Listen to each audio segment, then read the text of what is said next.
Okay, go ahead. I'm good. Yeah, the question was the same one that Dr. Unger asked me. Is, well, if the schools have this effect, then what's going on? Are they still making people sick? Right. Yes, indeed they are. You mean till today? Yes. You mean you can walk into them, we can interview some people, they'll start describing... Chronic fatigue syndrome? No, you won't be able to interview anybody because they will not talk to you. So if we walked up to the school and just say, I am a internet vlogger interviewing people about how they feel in this building. They'll call the police. Really? Oh, That's what they've told to do? They've told them to do that? Well, no, but I imagine that's what they would do because you would be acting contrary to the interests of the school authorities. But no, the people involved will not talk to you about this. I've asked them to, and they say, no, we aren't going to do it. So anyway, that was what Dr. Unger, I ambushed Dr. Unger at Cimarron Research and managed to tell her this story before she could get away. Gave her the documents which show that I am telling the truth about this whole thing. So her natural question was, are the schools still making people sick? Which they are, but not at the rate they were during the 1985 outbreak. So what happened? Why did all of these schools and casinos and buildings light up at the same time? That's where the algal bloom comes in.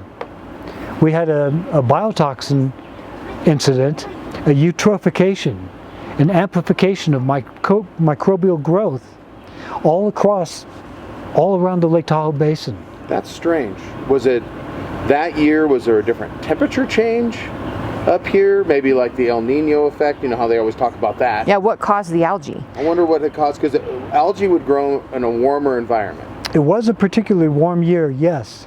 There was an unusually warm year. But even still, for an algal bloom to create havoc like that is kind of unprecedented. So I was looking around for another explanation. During the Tahoe outbreak, when so many people got sick for no apparent reason, it's natural to look around at what might be happening in this area that's different from other areas. Right. Yes. And because we didn't know about any other clusters, nobody did. The ME specialists, the CDC, nobody was aware of any other clusters, nothing like Lake Tahoe at this time. So what was unique about Lake Tahoe? Well, we were getting bombarded with silver iodide cloud seeding by the ski resorts. Wait, so what were they? They were blowing this in the air? Yes. For what purpose? How did they do it? They You used mean with those snow blowers on the side of the mountain you see? Is that what you're talking about? Or are you talking about like aerial? They actually took a helicopter? both.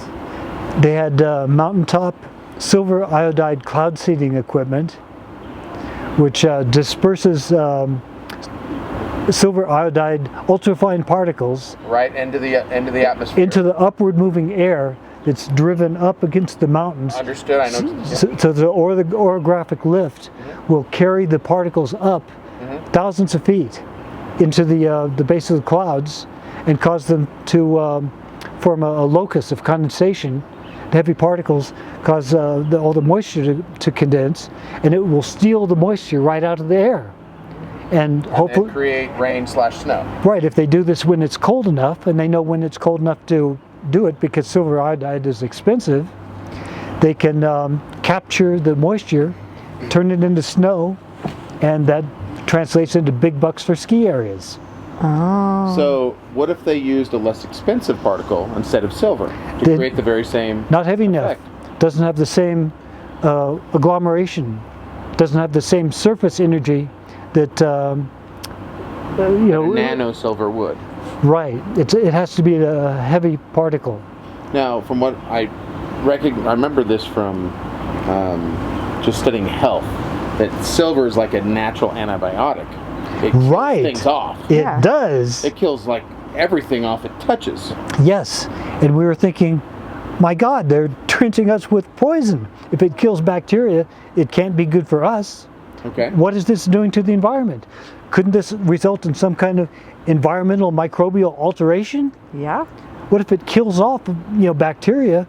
Maybe stronger, more powerful microbes could move in their place. Because that's, well, and that's interesting. The microbial theory of health is that you need to have a good flora in your gut to make sure you're keeping in check the bad flora that comes in. Exactly. It sounds a lot like what you're talking about, except on well, what's interesting about this valley is that it's surrounded by mountains, very high mountains, right? Exactly. And you're in a Bowl. what used to be a volcano, which got filled in by water. So you're talking about a perfect petri dish of an environment for something to happen if they were doing something unique. Exactly. And if you look at the scope of the Lake Tahoe outbreak, you can plot it on a map. It's like, my God, this is where it was. It was inside the Tahoe Basin.